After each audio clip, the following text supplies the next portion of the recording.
जय श्री राम दोस्तों। आज के इस वीडियो में हम नारियल के जन्म की कहानी के बारे में चर्चा करेंगे। प्राचीन काल में सत्यव्रत नाम से एक राजा राज्य करते थे। वह प्रतिदिन पूजा पाठ किया करते थे। उनके पास किसी भी चीज की कमी नहीं थी। वह धन दौलत से लेकर हर प्रकार की सुविधा से समृद्ध थे।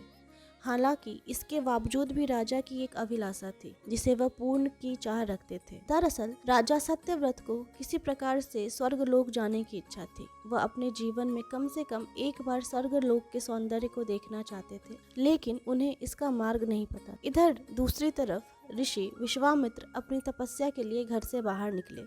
चलते चलते वह अपनी कुटिया से काफी आगे चले गए थे। काफी समय बीत गया लेकिन वह नहीं लौटे।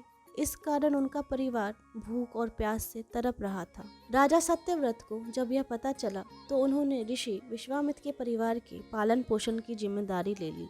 कुछ समय बाद जब मुनिवर लौटे तो वे अपने परिवार को कुशल देख काफी प्रसन्न हुए। उन्होंने पूछा कि उनकी अनुपस्थिति में किसने उनकी देखभाल की।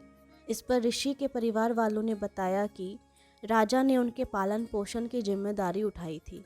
यह सुनकर ऋषि विश्वामित्र तुरंत राजमहल पहुंचे और राजा से मुलाकात की। वहां पहुंचकर उन्होंने सबसे पहले महाराज को धन्यवाद कहा।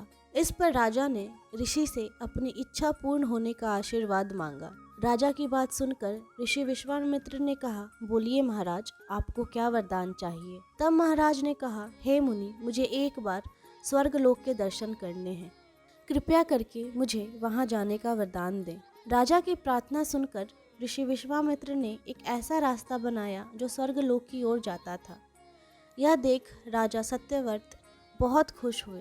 वह तुरंत उस रास्ते पर चल पड़े और स्वर्गलोक पहुंच गए। यहाँ पहुंचते ही इंद्रदेव ने उन्हें नीचे धक्का दे दिया, जिसके कारण वो सीधे धरती पर जा गिरे। हम उम्मीद करते हैं कि आपको यहाँ दी गई जानकारी पसंद आ रही होगी। कहानी में आगे बढ़ने से पहले हम आपको कुछ बताना चाहते हैं। अब आप अपनी पूजा की सारी सामग्री की शॉपिंग घर बैठे पूजा करो के वेबसाइट से भी कर सकते हैं, जहां आपको फर्स्ट परचेज पे 40% का डिस्काउंट मिलेगा ये कूपन कोड यूज करके। साथ ही साथ आपके हर एक परचेज का कुछ हिस्सा हम डोनेट करेंगे हमारी गंगा माँ के क्लीनिंग प्रोजेक्ट में। तो हमें उम्मीद है कि आप भी पूजा करो का साथ देंगे इस नेक काम में। अब आगे की कहानी एंजॉय कीजिए। राजा सत्यव्रत ने तुरंत सारी घटना ऋषि विश्वामित्र को बताई। राजा की बात सुनकर ऋषि विश्वामित्र को बहुत गुस्सा आया। उन्होंने तुरंत सभी देवताओं से इस बारे में बात की और इस समस्या का समाधान निकाला, जिसके बाद राजा के लिए एक नया स्वर्गलोक बनाया गया। नए स्वर्गलोक को पृथ्वी और देवताओं के स्वर्गलोक के बीचों बीच स्थापित किया गया था, ताकि किसी को परेशानी ना हो।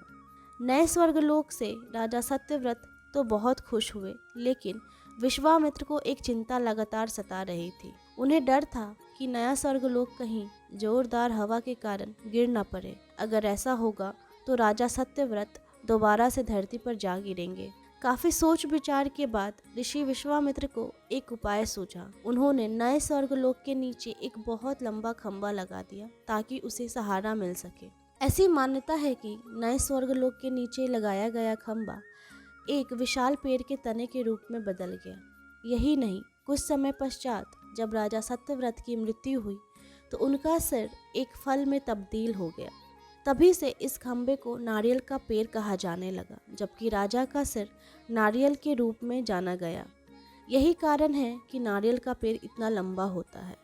आशा करती हूँ कि आपको यह कहानी रोचक लगी होगी।